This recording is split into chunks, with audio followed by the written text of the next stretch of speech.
Setelah sebelumnya kita membahas tentang profil dan sejarah Jerman, pada video ini kita akan menganalisis bagaimana seandainya jika Jerman memenangkan Perang Dunia. Dan berikut adalah videonya.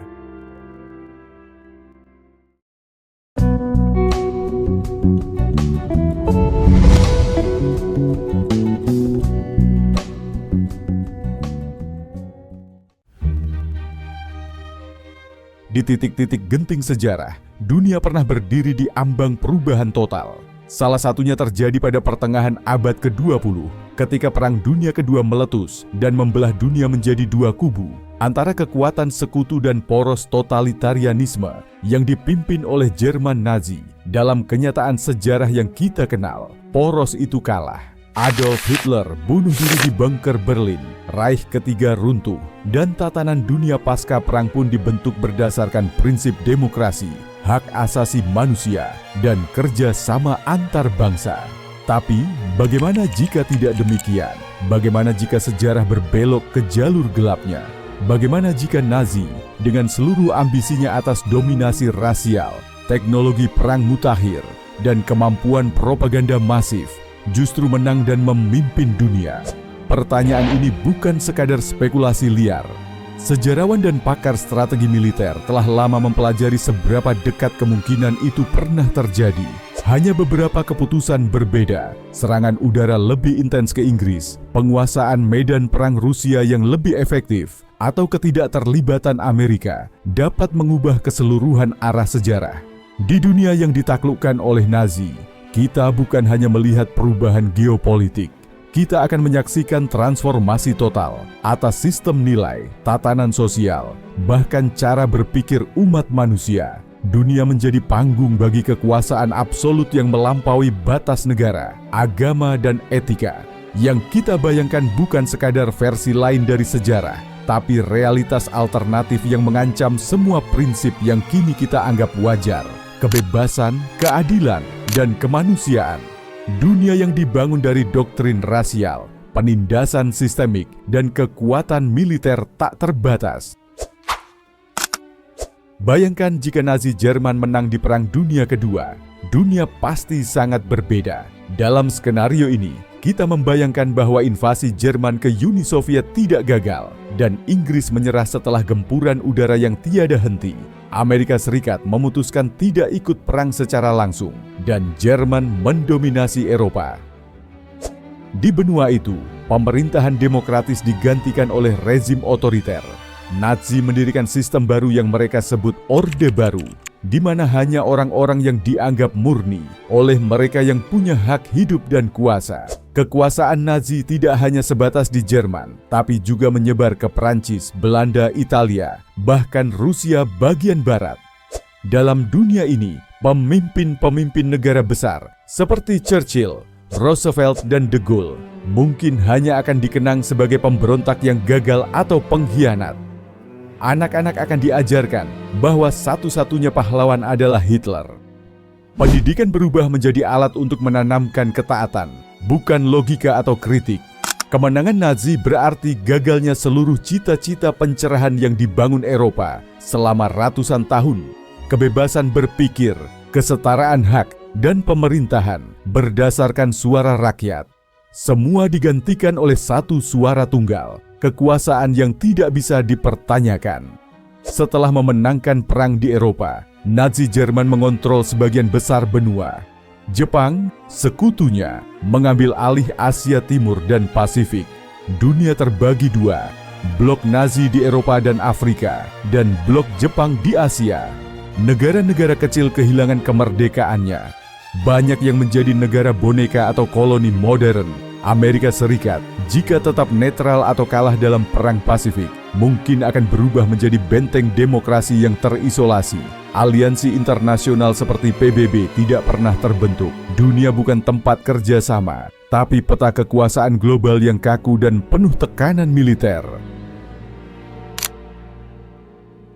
Meskipun Jerman memang punya kemajuan teknologi saat perang, seperti roket V2 dan pesawat jet awal, kemenangan mereka justru akan memperlambat perkembangan sains secara bebas. Banyak ilmuwan Yahudi, Slavia, dan oposisi lainnya sudah dibunuh atau dianiaya. Inovasi digantikan dengan kontrol. Teknologi berkembang hanya untuk perang, bukan untuk kehidupan sipil. Penelitian medis, jika terus dilakukan oleh Nazi, bisa berubah menjadi eksperimen tak manusiawi. Dunia mungkin mengenal teknologi senjata yang lebih cepat, tapi tertinggal dalam komputer, ruang angkasa dan kedokteran. Tanpa pelarian ilmuwan ke Amerika, mungkin tak akan ada Project Manhattan, tidak ada bom atom di tangan Barat, tapi juga tidak ada program luar angkasa seperti Apollo atau komputer digital seperti ENIAC. Dunia akan lebih mekanik, tapi tidak informatif. Sains tidak lagi mencari kebenaran, tapi sekadar membenarkan ideologi. Biologi dipakai untuk membuktikan keunggulan ras. Sejarah dimanipulasi untuk mendukung dominasi Jerman. Dan psikologi hanya digunakan untuk teknik propaganda. Dunia jadi canggih tapi tidak bebas. Jika Nazi menang, genosida terhadap Yahudi dan kelompok lain mungkin tidak akan pernah terungkap ke dunia. Holocaust menjadi rahasia kelam yang tidak diketahui luas. Jutaan korban akan hilang dalam bayang-bayang sejarah, tanpa pengadilan Nuremberg, tanpa pengakuan dunia, tanpa pelajaran moral. Kebebasan berbicara dan kebebasan pers tidak ada. Sejarah dikendalikan negara, fakta digantikan propaganda. Buku-buku sejarah hanya menceritakan kemenangan Jerman dan menghapus seluruh cerita perlawanan atau tragedi kemanusiaan. Dan dunia tanpa Holocaust yang terungkap juga berarti dunia tanpa peringatan besar akan bahaya ekstremisme. Tidak akan ada never again, tidak ada deklarasi HAM, tidak ada penguatan hukum internasional untuk melindungi minoritas. Dunia lupa tragedi terdalamnya. Bahasa Jerman mungkin menjadi bahasa utama di Eropa. Sekolah mengajarkan ideologi Nazi sejak dini. Identitas nasional banyak negara hilang. Seni berubah menjadi alat propaganda. Musik, film, bahkan lukisan dipakai untuk menyebarkan ideologi. Dunia jadi lebih seragam, tapi kehilangan warna dan keberagaman. Media berubah menjadi satu suara, memuji pemimpin, menghina musuh. Pemikiran bebas dianggap ancaman, filosofi diganti dogma, ruang publik menjadi tempat pengawasan, bukan diskusi. Budaya tidak lagi tumbuh dari rakyat, tapi disusun dari atas untuk memperkuat kekuasaan.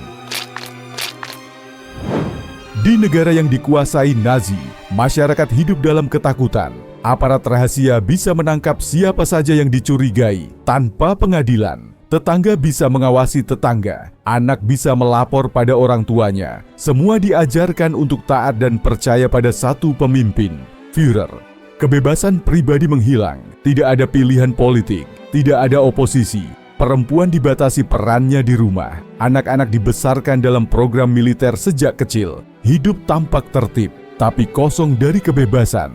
Pakaian pun diatur, gaya rambut seragam. Setiap perbedaan dianggap ancaman, setiap pertanyaan dianggap pengkhianatan. Ketakutan menjadi gaya hidup sehari-hari. Orang-orang hidup dalam keheningan sosial yang menyesakkan. Nazi mengutamakan industri militer, ekonomi bergerak berdasarkan perintah negara, perusahaan besar mendukung perang dan tunduk pada sistem politik. Tidak ada pasar bebas, tidak ada persaingan sehat. Pekerja dipaksa tunduk dan organisasi buruh dibubarkan. Perbudakan modern mungkin menjadi sistem ekonomi baru. Tawanan perang dan rakyat dari negara jajahan dipaksa bekerja. Keuntungan hanya dinikmati oleh elit Nazi dan perusahaan yang tunduk. Kesenjangan sosial membesar. Krisis pangan tidak dianggap sebagai masalah sistemik, tetapi kesalahan dari kelompok yang dikambing hitamkan. Agama dikontrol. Yahudi, Islam, dan agama minoritas lainnya ditekan atau dihancurkan. Spiritualitas digantikan oleh kultus pemimpin. Simbol-simbol Nazi diperlakukan hampir seperti simbol suci. Dalam dunia ini, manusia kehilangan koneksi spiritual yang bebas. Perayaan keagamaan digantikan oleh hari-hari nasionalis. Anak-anak tak lagi diajarkan doa, tapi sumpah setia pada Führer. Ketika iman disubstitusi dengan ideologi, harapan yang biasa diberikan agama menjadi diganti oleh rasa takut. Tapi walau Nazi menang, bukan berarti perlawanan menghilang. Di bawah tanah, gerakan kecil tetap hidup, melawan dalam diam, menyembunyikan pelarian, atau mencuri dokumen negara. Perlawanan ini mungkin tampak kecil, tapi jadi api harapan. Mereka menyebarkan ide kebebasan, demokrasi, dan martabat manusia. Mereka menjadi saksi bahwa totalitarianisme tidak bisa sepenuhnya menguasai hati manusia. Gerakan bawah tanah menyusup ke jaringan kereta api, ke radio gelap, ke selebaran malam. Setiap tindakan, sekecil apapun, menulis kalimat di dinding, menyelundupkan buku, membantu buronan, menjadi bentuk perlawanan. Dunia bawah tanah ini hidup dalam bisikan dan keberanian. Dan di kalangan muda, generasi baru yang tidak mengenal perang, mulai mempertanyakan sistem. Mereka membaca puisi terlarang, mendengar siaran asing secara diam-diam, dan menyimpan pertanyaan dalam hati. Rezim yang terlihat kokoh perlahan mulai rapuh dari dalam. Meskipun Nazi menang, kekuasaan mereka tidak akan abadi. Sejarah menunjukkan bahwa rezim otoriter yang terlalu keras biasanya tumbang dari dalam. Perebutan kekuasaan, ekonomi yang stagnan, dan generasi baru yang lelah hidup dalam ketakutan bisa memicu perpecahan. Seperti Uni Soviet yang runtuh karena tekanan dari dalam dan luar, Orde Nazi pun tak kebal dari sejarah. Warga mulai merindukan dunia yang bebas, dunia yang memberi ruang untuk berpikir dan bermimpi.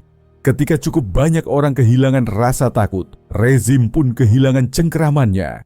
Dan jika akhirnya sistem itu runtuh, maka dunia akan memulai kembali, tapi dengan luka yang lebih dalam dan kerusakan yang lebih luas. Rekonstruksi moral dan budaya akan jauh lebih berat, karena manusia harus membangun dari reruntuhan, bukan hanya fisik, tapi juga nurani.